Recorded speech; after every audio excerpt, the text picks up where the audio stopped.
வந்து மிஷின் நடவுக்கு விர விட்டாச்சு பாருங்கள். மிஷின் நடவுக்கு விர விட்டு வைக்க போட்டாச்சு. அதுக்கு வந்து இங்கே வந்து மயில் நிறையா வரும், புறா அதிகமாக இருக்கும். அதனால் வந்து இங்கே பாருங்கள் கட்டி விட்ருக்கோம் பாருங்கள், எப்படி தொங்குற மாதிரி 4 பக்கம் கம்பத்தை ஊனியிருக்கோம். இந்த மாதிரி கட்டினா வந்து எதுவும் காக்கா வேறு எதுவும் வந்து உள்ளே இறங்காது இதில். அதுக்காக தான் நான் கட்டியிருக்கேன் அதை.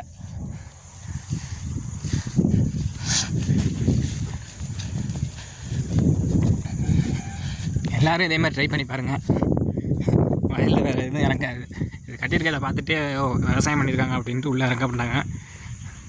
பாருங்கள், பிடிச்சவங்க லைக் பண்ணுங்கள், ஷேர் பண்ணுங்கள். ஓகே,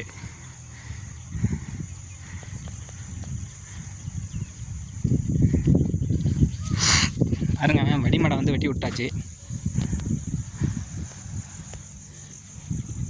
இது நாளைக்கு தான் வந்து இது வந்து சேர் வந்து காயணும். காஞ்சதுக்கப்புறம் தான், ஏன்னா இப்போ வந்து குளங்கிறதுனாலங்க பாருங்கள்.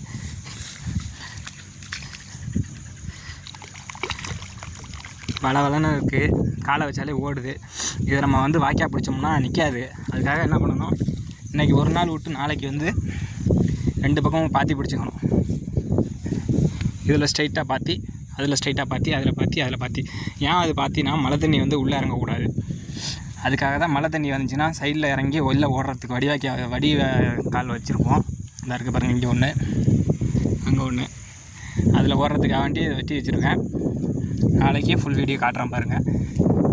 இது விதை விடுறது ஃபுல் வீடியோ வந்து உங்களுக்கு நாளைக்கு மார்னிங் வந்து சென்ட் பண்ணுறேன். அதையும் லைக் பண்ணுங்கள், ஷேர் பண்ணுங்கள். பாருங்கள், அதிகம் பறவைகள் தான் அதிகம் பாருங்க. அதனால் இந்த மாதிரி பண்ணியிருக்கேன்.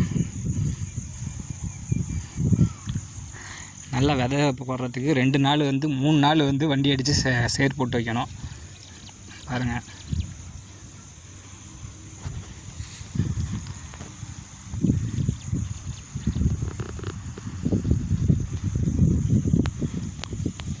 இந்த மாதிரி யாருக்கும் அனுபவம் இருந்தால் கமெண்ட் பாக்ஸில் கமெண்ட் பண்ணுங்கள்,